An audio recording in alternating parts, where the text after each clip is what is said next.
All right, it's the Storm Tracker podcast back for another week here, and it's game week. It's the week that we've been waiting for all year since Mario Cristobal decided to return home to Miami. First game is against Bethune-Cookman. Should be a game that Miami wins comfortably. Should be, but I want to kind of ask off the bat, what would be kind of like a comfortable score that you would say, okay, that is sufficient, and is kind of good enough for week one here. I think anything from a 6 to 7 touchdown differential should be the target range. You got to have a substantial victory in this game against a Bethune-Cookman team that's an FCS opponent.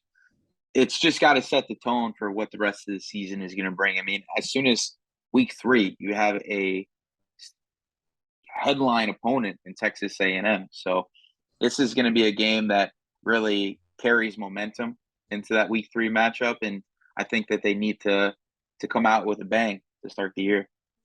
Yeah, absolutely. I think that they'll get a shutout in this game, just because the level of talent is clear and apparent, and I know the coaches will have them ready to go for this game.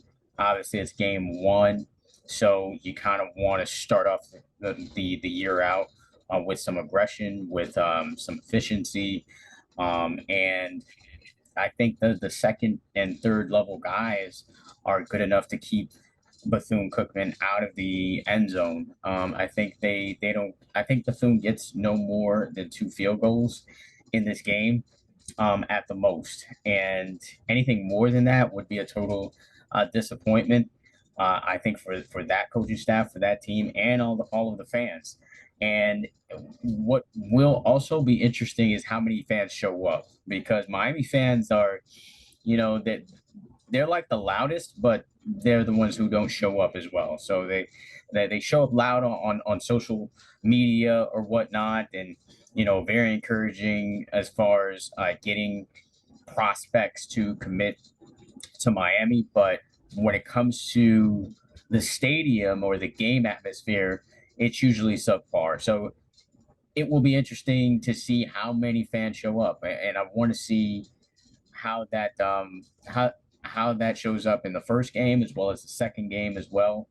Both two home games against far lesser opponents, and usually the crowds don't show up. But Dan Radakovich, the athletic director, did say that 50,000 season tickets were sold, but that doesn't, or distributed out. That doesn't necessarily mean that they'll show up. But we'll see. We'll definitely be watching for that, just to kind of see what the buzz really is surrounding the Miami Hurricanes. When I mean, when you read things and you see things online, it seems like there's a tremendous buzz, but you'll really see how big the buzz is with the amount of fans that show up in the stadium. But so yeah, so I'm looking forward to seeing that, and also as far as the game is concerned, I want to see Tyler Van Dyke just come out and be efficient, and kind of I want him to. You would like him to score on every drive that he goes out there to play, and that's what you would want to see. The other thing I want to see on the other side is just tackling. You got to see tackling improve. It'd be heartbreaking to see a bunch of missed tackles on Saturday for Hurricanes fans. So you'd want to see a lot of 3 and outs, and I just think just them getting off the field. So those are kind of the main things that I want to see. I don't want to see TVD in the second quarter. To be honest, I want him to see him play the first quarter, and hopefully he scores on his 3 or maybe 4 series in that first quarter. And then I want to see a heavy dose of Jake Garcia and Ja'Cory Brown. So those are really kind of the things that I want to see in this game going in. Yeah, I think for me, I want to see a connection between the receivers not named Xavier Restrepo and Tyler Van Dyke. More of a consistency catching the football, especially against an opponent that really should be considered like a practice squad type team, a tune-up type game.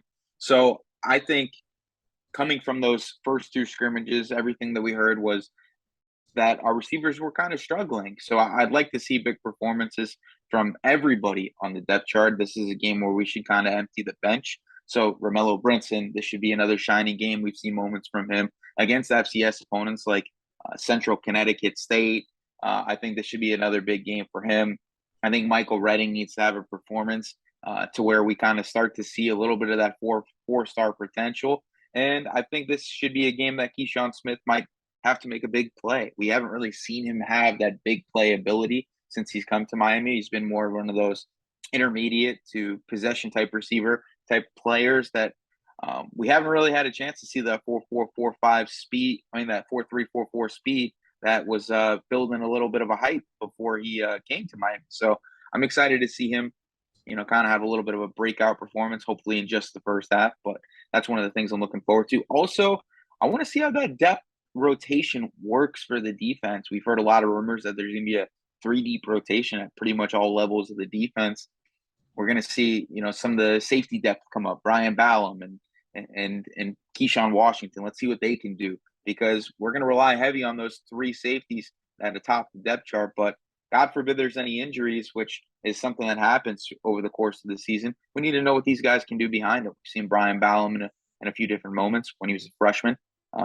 And obviously, linebacker play is going to be a question mark that we got to figure out. Is Corey Flagg going to be that middle linebacker? Is Caleb Johnson going to live up to the billing as that instant impact transfer portal acquisition? And is Wesley Bissainthe going to show us what he did at Miami Central? Those are some things that I'm going to be looking for. Yeah, one more thing is Lucius Stanley, the walk-on running back from UAB. I want to see him get going a little bit in this game. I'd rather not see Jalen Knighton even play at all. I don't think there's any need to even play Jalen Knighton. I want to see a heavy dose of Thad Franklin. I want to see Henry Parrish get going in this game. And probably most importantly, I want to see that running back room remain healthy after this game.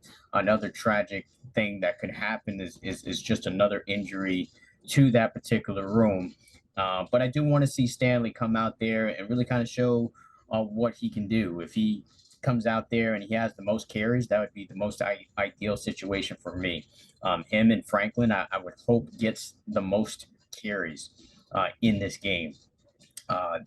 Thad Franklin, last time he had a huge game was against Central Connecticut State last season. So I would imagine this is going to be a similar type of deal where, Franklin just eats up a lot of yards late in the game and scores a few touchdowns. And we're hoping to see that also from Lucius Stanley. And just like you said, the linebacker group, I want to see Corey Flagg really kind of step up and be that alpha dog in that linebacker room because linebacker has been, subpar, I guess you could say, for the past couple of years since, the trio of Quarterman, Pinkney, and McLeod have now moved on.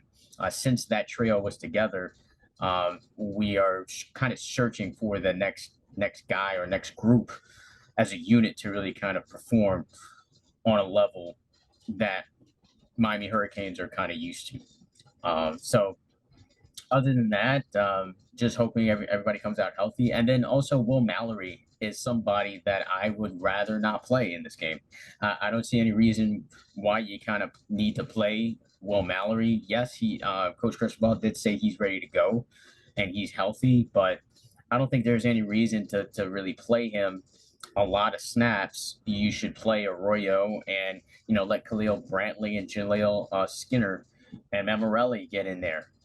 You've got a ton of capable guys in that tight end room that can, essentially make plays for you in this game and the next. So I can understand if you want him in there for a couple of series to just kind of get his feet wet, but don't want to see a lot of Will Mallory in this game as well. So anything else about the game that you kind of want to talk about? Because, well, we got other topics that we want to kind of touch on. Yeah, the last thing I think we just got to see what the rotation on the offensive line is going to look like. no Zion Nelson in this game. So you're going to see if somebody steps up at that left tackle spot as a potential candidate to play at right tackle. We're going to see some DJ Scaife. We're going to see some John Campbell. I think this is an audition moment for Campbell. If he really comes out and does really well, obviously it's an FCS opponent, like we've mentioned. But if he is lights out in this game after what was considered a strong camp, he's got a chance to be that guy going into week 3 is that right tackle spot, move DJ Scaife to that guard spot, and we could have a really strong group on the offensive line. We got to see. We got to see because we have seen in the past where we've gotten some pressure from underwhelming opponents, right? In the past on the offensive line where it just hasn't looked that great. So Mario Cristobal and Coach Maribal, this is their specialty, the offensive line, developing this group. So I want to see how much they've improved. We don't really get to see a ton of what they can do in practice, and we heard in spurts that the offensive line looks really good in scrimmages. But overall, we got to see it in person. It's game time now, and I'm excited to see how that rotation ends up playing out. Yeah, yeah. And lastly, I mean, I'm excited just to see what the tailgating action is like. I feel like fans haven't had a moment to really do a full tailgating season. With the COVID stuff, I think people are really okay with kind of getting back to normal. So excited to see that. I do have some plans when it comes to that as well. More to come on CanesCounty.com when it comes to the game atmosphere. But next, we wanted to kind of touch on the high school games of the past week and what the Hurricanes commits and targets did. First and foremost, got to talk about the big game of the weekend, which was IMG versus Miami Central. I had the privilege to be out there and kind of see it firsthand. And Ruben Bain was absolutely dominant in the second half. And I do want to say they moved him around away from Malagoa, who is obviously the best offensive lineman on that team. And then also Antonio Tripp was not in the game, did not play, the other Miami commit from that offensive line at AMG. So strategically, Central kind of moved Bain around to where he can get loose, and he was on the inside, and that's the thing about Ruben Bain is that he's versatile and he's a guy who should be considered a 5-star talent. I mean, this is a guy who led the nation in sacks and then just had a dominant performance against IMG, one of the best teams in the country. He comes out of that game with 3 sacks and a victory in Bradenton. So he should definitely be considered, I think, a 5-star level talent because he, showed up on the biggest stage. And Miami needs to continue to push hard for this kid. This kid obviously is a fan of the Miami Hurricanes. Likely will be at maybe several games this season, and they need to make him a high priority over some of the other defensive ends that they are looking at when compared to a Samuel Mpemba, who was, a non-factor in this game, and Jaden Wayne, who I think was also pretty much a non-factor in this game against Miami Central. Jaden, I mean, obviously Jaden Wayne is already committed to the class, but he's considered a 5-star talent. And my point is that in a game like that, Bain showed up and Wayne not so much. I mean, he had maybe 1 tackle for loss that I remember, but not in a big way as Ruben Bain did. And I really was wanting to compare Damon Wilson, not Jaden Wayne. It was Damon Wilson that Miami is also looking at as well. And I'm just hoping that they put more of a priority on a Bain rather than Mpemba or Damon Wilson. So I completely agree with that. Completely agree with that. And my whole spiel this offseason has been that Ruben Bain has to be priority number 1 as a pass rusher for the 2023 class. There's a reason he led the country in sacks. You can talk semantics with the heights all you want, potential, ceiling, whatever you want to do. I think that option 1A is going to be Ruben Bain. And I think that the Miami staff also feels that way. There's a reason they brought his brother onto the staff. There's a reason that they hired his former defensive coordinator. Obviously, you want to build a pipeline to Miami Central, but the guy you want to get is Ruben Bain in this class. I think there was a couple other Central guys that really stood out in this game. Amari Wallace, 2025 safety, got a pick to end the game. He's going to be a guy that Miami's going to be going after. He's already got about 7 or 8 offers from high-profile programs. And then LaWayne McCoy got that pick 6 where he almost loses the game in a way, right? Yeah. But at the end of the day, it's a touchdown. They get the W. He's got a pick 6, played some offense as well. He's going to be that athlete type player that is a Miami Garden Raven. If you can add him to that group that is Jeremiah Smith and Josiah Trader and Chance Robinson and Davion Gowes and CJ Bailey, just, the kind of similar to what Northwestern, brought to Miami in 07. I think that he's one of those kids that you got to add to that conversation. Yeah, absolutely. Shout out to Lights Out. He also had a great game on the FIU commit. Also had a great game in that win over IMG. So other big games of the weekend, we saw basically Broward County against the world, and Broward County dominated, to say the least. They as far as the record is concerned, they went in 8 games, they went 7-1. A lot of the games weren't really games or weren't contests at all. Dillard, Western, American Heritage pretty much handled their opponents very, very easily. St. Thomas had a tough time with St. Joseph's, I think it was. From Pennsylvania.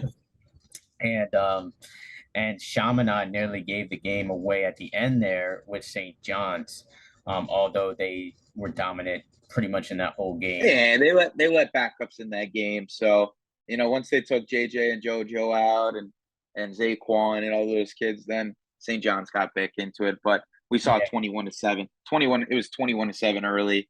At one point, it was 35-7. 35-7, yeah, and 35-14, and then they kind of let him back into it with a pick 6 and a fumble. Chaminade only allowed 1 offensive touchdown. There was 3 defensive touchdowns, which is a pretty fluky performance on St. John's part. They have some really good players, but just overall, we saw a lot of Miami targets in that game. Did really well. Zaquan Patterson blocks a kick, was all over the field as whether it was in the pass game or coming up and being an enforcer in the run game.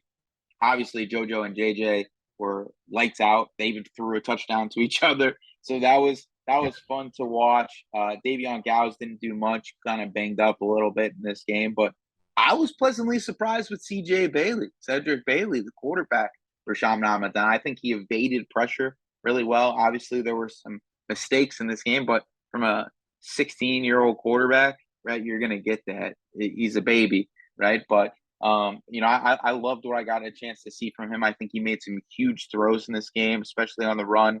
He's a legit 6'6", 6'7", and really has a frame that projects out to the next level. That with his mobility, I think he's still got some work to do, obviously, with the throwing motion and stuff like that. But if Miami pulled the trigger on a CJ Bailey, I would not be upset. Yeah, me either. I think CJ Bailey is he's got a very high ceiling, but he's kind of got a low floor as well. It's like he can go really high or he can go really low. It really kind of depends on how the season plays out, and he's got every opportunity to show the nation how good he is, and I'm excited for him and that entire team. But what I took away from that game in particular is JoJo, man. JoJo really kind of showed up big in that game for me. The fact that, one, he was just kind of plugged in to do that double pass, and it's not like that's anything that he practiced. Whoever does that play, and I think it might have been Speedy or someone else was supposed to be the one who to throw the football, and they just kind of asked him to do that, and he just goes out there and does that for the first time. Just kind of gives you a sense of just how athletic he is, and how he doesn't fold under pressure as well. And this is a guy that was playing both ways last night, Saturday night as well, where he's playing safety and receiver. So yeah, I mean, he was plugged in a lot of different ways, and at the end of the game, I had a chance to speak to JoJo, and he was very high on Miami, very high on the staff, and just playing for Miami in the future is a really high possibility from what I gathered at the end of the game, and he just wants to see Miami win, and he is going to be at the game against Texas A&M in College Station, along with JJ, and Hakeem Williams is also planning to be there as well.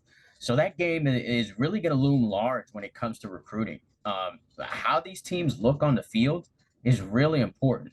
Despite what some may say that it's a non-factor, I don't really believe that. I think it's a big factor. I think it's a huge factor when you're coming down the line and you're comparing Miami to teams like Alabama or Ohio State, Florida, and we all pretty much kind of think, hey, Ohio State's probably going to win the Big Ten, and Alabama likely going to win the SEC. Miami can mess around and win the ACC. That kind of puts them on par with those teams as far as a prospect choosing a school. Something that JoJo said was, hey, even if they don't win, I just want to see them go far because it means that they're building. Is exactly what he said. So these recruits just need to see Miami continue on an upward trajectory. And if that happens, then they have potential to pretty much get any player in the country. They have potential to get a Cormani McLean. They have potential to get a David Hicks. If they perform on the field like we think they will based on their schedule. So yeah, I think they have a great chance of getting both now 5-star receivers from Chaminade Madonna if they continue to win and continue to recruit them as hard as they have been recruiting them, which they are in constant communication with both of those players and a lot of the other players on that Chaminade Madonna team. So very positive uh, outlook that I took from the end of that game. Yep, absolutely. And speaking of Zaquan Patterson after that game, raved about the Marcus Van Dyke. He used to coach him in Little League. So he said he's not even like a college coach to him. He's more like family. So that's going to be a big factor in his recruitment. So just a quick note there. Yeah, yeah. And as far as the other games, I feel there were prospects from each game on that hot baking Saturday that that we were at St. Thomas Aquinas that expressed interest in the Miami Hurricanes, and the other was Damari Brown, the legacy kid out of American Heritage, had a dominating game in my opinion against Los Alamitos, the top quarterback in the country, Malachi Nelson. Brown was able to intercept him.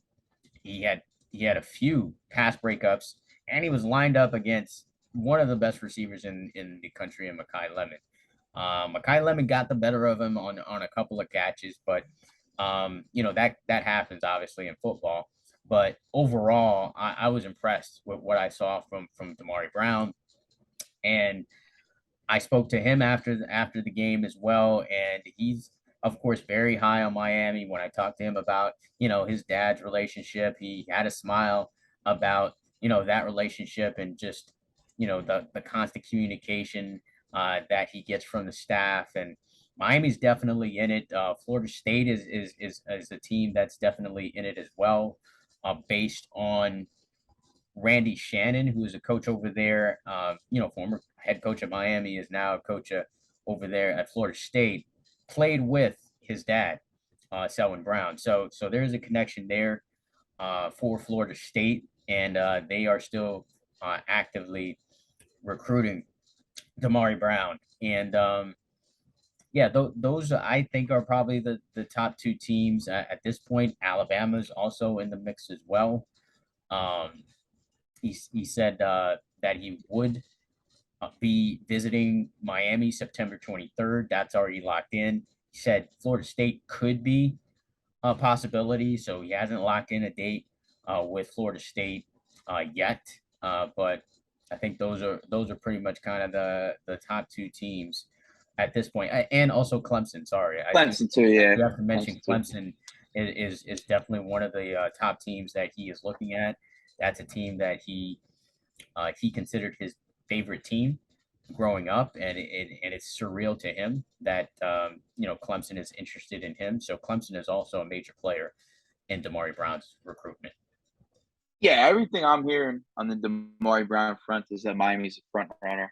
The one team that does scare me is not Clemson, it's not Florida State, it's Alabama. Because Alabama really hasn't picked up the interest as much as they can. Obviously, they are loaded in their 2023 defensive backfield. Kids like Caleb Downs and just a wealth of talent that they have been able to grab. And obviously, for Monty McClain is a Miami Alabama battle at the moment. And if they're able to grab a for Monty McClain, I think that might take Damari Brown out of the class for them potentially. So they're the one team that I could see as if they really turned up the heat, it could be a tough thing for Miami. But as long as Bama really isn't focusing on Brown, I think that Miami's the team to beat there. I think they've shown a ton of interest in him. Obviously, the corner commits haven't been up to par, right? We got Robert Stafford, who's an athlete, who's going to be a little bit of a project when he comes here. But that's really not a problem because we've heard Coach Adai's comments on young corners in the past. It's going to take time for them to get on the field. We're not going to be seeing a lot of freshman starters here at the University of Miami. So, but then I got a chance to speak to Brandon Ennis. Obviously, we put the interview out there. Yeah, so you're obviously committed to Ohio State, but there's some rumblings. There's still conversation with you in Miami. Can you let us know what's going on there? Yeah, Coach Cristobal, he texts me every day. He's a great recruiter. That's one thing I'll say. He probably recruited me the hardest out of all the coaches so far. So it's just Cristobal. He keep going. He keep pushing. So Miami is looking great in the future. And are you going to be visiting anytime soon? Or are you going to try to get to any games? I don't really know yet, but once that time comes, I'll probably let people know. And we heard that Mario Cristobal's recruiting him harder than anybody in the country. That includes Ohio State. So I think that's a huge factor there. Obviously, we've heard rumblings of the conversations that have been had between him and Miami and other people involved. I feel pretty good about the prospects of him and Mark Fletcher. I don't know if they're in a position to flip right now. I think Miami's going to have to win this year for something like that to happen. And if it does happen, it will probably happen later in the process. I would not be shocked to see Brandon Ennis visit Miami on unofficial visits and potentially an official visit down the line. But multiple games, multiple visits to the school on weekends and stuff like that. I think that and winning is going to put Miami in a position to maybe make a flip here. Yeah, I totally agree with that. I think Brandon Ennis has a real chance to flip to Miami because he still has a couple of official visits left, and he hasn't officially. Obviously, he's visited the University of Miami, but he hasn't officially visited it, and Fletcher as well. And they're pushing hard for both. I think it will come down to if Miami wins. I know Cristobal and his staff is going to continue to push for an official visit. But I think if Ohio State ends up winning the national championship, then it's over, or is in the college football playoff. I think it could potentially be over, because Ohio State, let's just be honest, they've been winning a lot at a higher clip than at a far higher clip than Miami has in the past 10 years or so. So that's what these kids see, and these kids. One thing I'm going to say is though, kids are only like 17 years old. I think if Brian Hartline gets a job somewhere else, one of the hot head coach candidates after the season, right, or towards the end of the season, that could change things too, right? Yeah. I mean, it's not outside the realm of possibility that that happens. I know he's an Ohio State guy. I know he's been there for a little bit, but this guy is one of the biggest recruiters in the country. Yeah. What if Michigan has a bad year, right? What if you know, another high profile team like a Texas really comes out and has a bad season, right? You could see Brian Hartline being in the conversation for those jobs. And I think a big factor in the relationship between the South Florida Express kids and Ohio State is that Brian Hartline connection. He's been one of the main recruiters, and I could see him potentially jumping ship to getting a high-profile head coaching job. If that happens, I think you could see maybe even a bigger opportunity for Miami to jump in and you know, finish the job. He's the wide receivers coach, though, right? Yeah. Yeah. I don't quite see him jumping from a wide receivers coach to head coach, but I could see him being an OC somewhere, and I could see him being an OC at like a team that's supposed to be great, but that's not doing well, like maybe a Florida or Florida State. I could see him jumping to those type of jobs as the OC first. And yeah, I totally agree with you. That's actually a really good point, because that is a point that also Fletcher made as well. He said, if there's a major coaching change, then Miami's going to be the pick. So that could be the potential reason why they would flip if the Ohio State running back coach decides to go elsewhere, finds another job that's more beneficial for him. Then that could be absolutely a possibility. All I know is that it's going to be exciting kind of watching this story unfold, because Miami fans are going to explode if it happens. It's going to be just jubilation and elation from from the Hurricanes fan base if something like to that magnitude happens. And if it does, then that means you have potential at anybody. You have potential at pretty much anybody else outside of their positions. Maybe you won't get a top-notch other running back or receiver, but potential for all the other positions, like a Cormani McLean, if he sees that, then he potentially will be moving down south. Or if David Hicks sees something like that happening, then he may want to make the move down to South Florida. So it'll be exciting to see. And the other game from the day was St. Thomas and St. Joseph. I alluded to that earlier.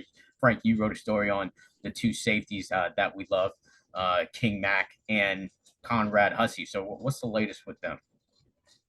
Yeah, they both said that Miami's been in pretty constant communication with them. DeMarcus Van Dyke has kind of been the point man on that recruitment. Coach Steele has been in a little bit of a contact with the two, but I think that it's potential that they are the two safeties in this class. There hasn't been a lot of noise on any safety prospects since losing Jonel Aguero and Jaden Bonsu. So having two really good local options that are committed to a school like Penn State that, isn't always recruiting down here, right? Like, there's not that South Florida connection. I know that they got a couple of coaches, including Manny Diaz, that, have a South Florida expertise, I guess you could say. But if Miami really wanted to push the issue and get these two guys, I could easily see them get into this class, because now they're going to be the focus, right? Before they weren't. Before, Penn State was really making them a priority, and these two kids want to play together as a duo. And I think that there's an opportunity for Miami to grab a King Mack as a true safety, and then bring in Conrad Hussey as a kid that can play either corner or free safety. And I think that's got to be a priority for Miami, because over the next year or two, we could start to see some attrition at the position as James Williams and Avante Williams and Cam Kinchens could be getting that NFL hype as the next year or two goes on. And if you lose those two guys, there's really not them, like Marquise Williams and Brian Ballum and kids like that are good players, but to win national titles, you have to have a wealth of talent at every position, right? Mario Cristobal has talked about that there was a drop off in talent from us and the rest of the country. And I think even, our AD, Dan Radakovich, said Miami is a little bit of a ways behind right now from the rest of the country, but they're getting there. right? In regards to facilities, in regards to talent. We've upped the amount of coaches that are on the staff. That was something that he pointed out as well. So I would love to see a King Mac and a Conrad Hussey in this class. And I think if they continue to press, that's a potential flip opportunity for Miami as well. Yeah, we'll continue to watch that and see how that unfolds throughout the season as well. And you touched on a little bit on Radakovic, but we'll get to that in a second. But last thing on high school football, we got a couple of really good games this week, so just want to touch on that. First, we've got Booker T. Washington against Edison. A lot of potential Miami targets in this game, and then of course we got the Miami commit and Nathaniel Ray Joseph. Quickly, your thoughts on that game? I think it's going to be a really good battle. Ice Harris, a former Miami coach, is now back at Booker T. Washington. They look sound. They look good. They beat up on Killian last week. They got Gerald Monis, the kid that you and I are both very high on at running back. I think that was Glade Central that they beat up on last week. Oh, okay. Yeah, I saw that they had a big victory. Forgot who it was. But I just know that they look good. They look good. They got Gerald Monis and is going to be a guy that I think Miami might be looking at in the next class, 4-star running back. Claudel Sherman's been one of the better quarterbacks in South Florida over the last year. And I like what they have going on. Jamori Flagg's another kid that could be a Miami interior defensive lineman target going into 2024, another 4-star kid. And obviously this is going to be a bounce back game for Ray Joseph. We need to see a little bit more from him. I think quarterback play with Adrian Posse now in the fold could see that jump that the passing game becomes a little bit more of a focus. And I'm excited to see this matchup. I don't think it's going to be a blowout by any means. I believe this game is on Thursday at Travis Powell Stadium. So, big time matchup at a big time place. I like Ray in these big time moments, and I think it's going to be one that everybody needs to watch. Yeah, sure, absolutely. I'm not sure if it's at Travis, but I do know it's Thursday night. But I know Booker T's at home. and I don't think they have a home field. So Traz or Tropical. So okay, well we'll see. Yeah, I like the matchup because I want to see Adrian Posse, man. I want to see if he can actually get Ray loose here, and so we can really see what he can do. I do think Booker T ends up winning this game, just because I think overall they're just a better team, and I like their coaching staff a little bit better than Edison's. I'm in a you got to show me, Posse, just like how I feel about Tua Tagovailoa. I mean, you got to show me, and I'm not sold yet. And until you sell me that you can play, then I will be, a supporter of you and your talents. But, I haven't seen it yet, and I'm still waiting to see it. And I don't believe it. And I think Coach Harris and his staff is going to figure out a way to kind of scheme around Ray. The other big game is the biggest game of the weekend is Chaminade versus Dillard. This is a much anticipated game. This is a chance for Dillard to really kind of show where they are in the pantheon of the best teams here in South Florida. They rolled over Rock Creek last week, and they handled Miami Norland pretty easily with resting a lot of their starters in the second half in the kickoff classic a week before. And then Chaminade, we already talked about how they look dominant against one of the best teams in the country in St. John's on Saturday night. So this is a very big game with tons of Miami targets in this game, including the Miami commit, Antoine Jackson, who's going to be matched up. I don't know who he's going to match up against. I mean, he's got to pick one, but it's obviously either going to be JJ or JoJo. And because of that reason, it seems like, okay, well, they've got 2 5-star guys, so you're going to have to probably throw against the one that's not being covered by Antoine Jackson. But at the same time, Dillard's got an unbelievable front seven that is going to potentially cause some problems for that Chaminade offense. I mean, Chaminade did not look impressive running the football last week. It's not like Bullet really kind of went off. Towards the end of the game when they were running out the clock, he kind of busted loose for a couple of runs here and there. But you don't want to put Bullet in a situation where he has to win you the game late, because Yeah, that'll especially being banged up. count on him as the year goes on. Yeah, especially being banged up. I don't know how much they want to push that issue. Yeah, yeah. So I'm excited for the game. It should be a great one, and both quarterbacks have something to prove. And Norcius over at Dillard and CJ Bailey at Chaminade, proving that they, have the better team and they're the better quarterback. So um, those are two known quarterbacks that are not really recruited as high as maybe we think they should be. So they have the talent around them to make things happen. I mean Dillard with Tastine and AJ Jenkins and of course Christopher Johnson at running back. And then, we already talked about all the stars on the offensive side for Chaminade. So it's just going to be an outstanding matchup all around. And, the entire football world in South Florida will be watching. Yep, and I'm looking for. This is one of my favorite games of the year. There's an emotional tie to it with both staffs. Coach Tyler Tate used to be at Chaminade Madonna. I Yeah. think the biggest matchup for me is going to be Armando Blunt against like DeAndre Doofus and Will Larkins. That and that trio of 2025 defensive linemen, as well as Joshua Lloyd, who's a Notre Dame target, could be a Miami target as a pass rusher after if he has a big junior year going into next season. I love that trench battle that's going on between Chaminade Madonna and Dillard, as well as on the other side, Bryce Stringer had a really good game for Chaminade Madonna, another 2024 defensive lineman against what is going to be a 6'4", 300-pound average defense Dillard offensive line. So Yeah. I think it's going to be a drag it out, emotional battle. It's going to be fun to watch.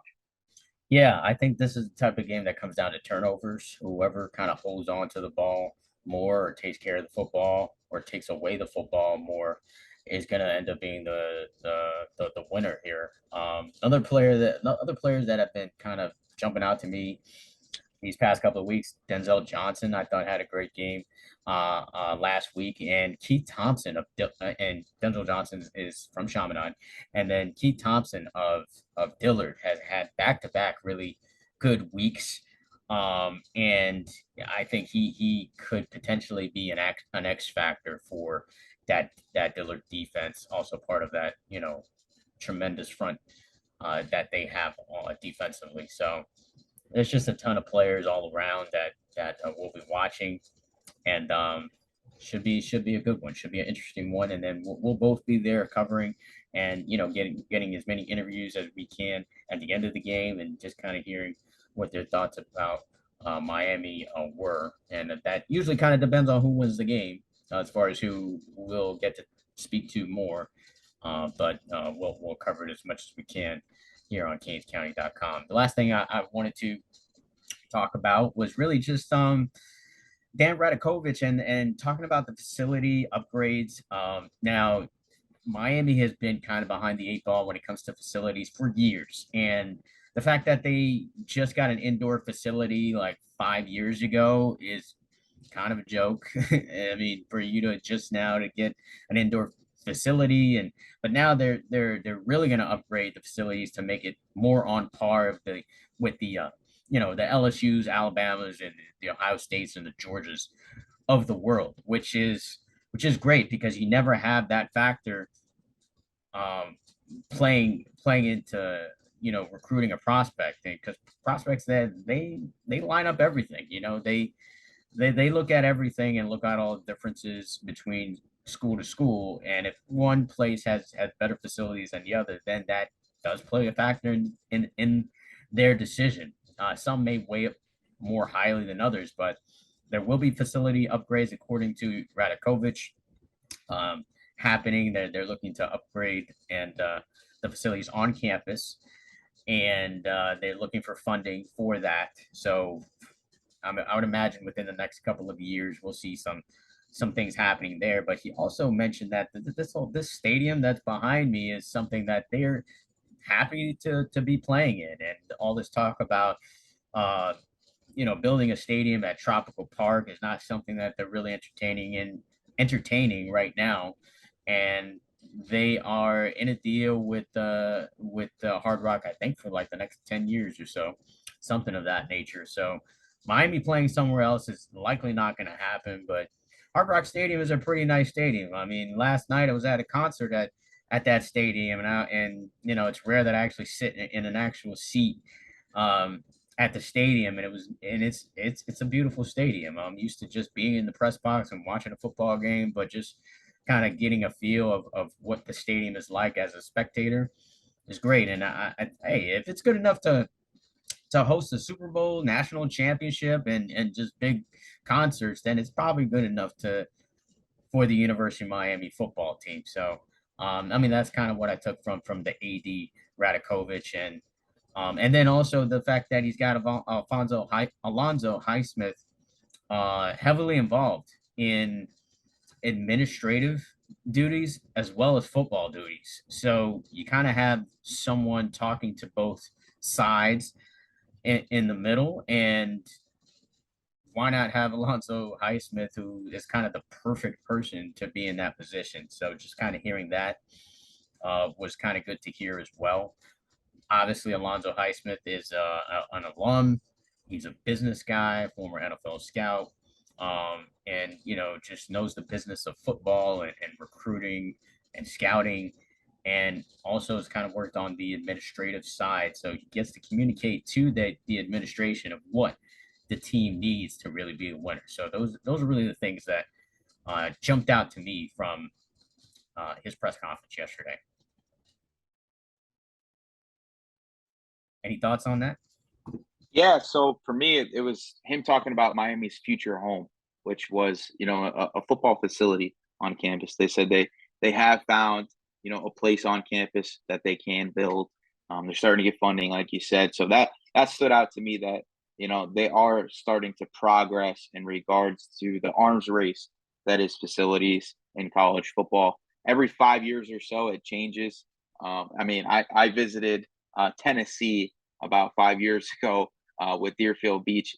Them in Kentucky, they were two of the top facilities in college football, and that's already changed. So each year, it seems like there's a new leader in regards to that facility race. Also, yeah, I like the idea of having Alonzo Highsmith as one of the senior members of the administrative staff, having him in communication, not just about football, but athletics in general. And just to touch on the stadium a little bit, I don't think that there's going to be any real significant talk until it's not just renderings. It's actual talk between the city, a potential purchase is put in place, and that there's a significant conversation of potential to break ground with a target date.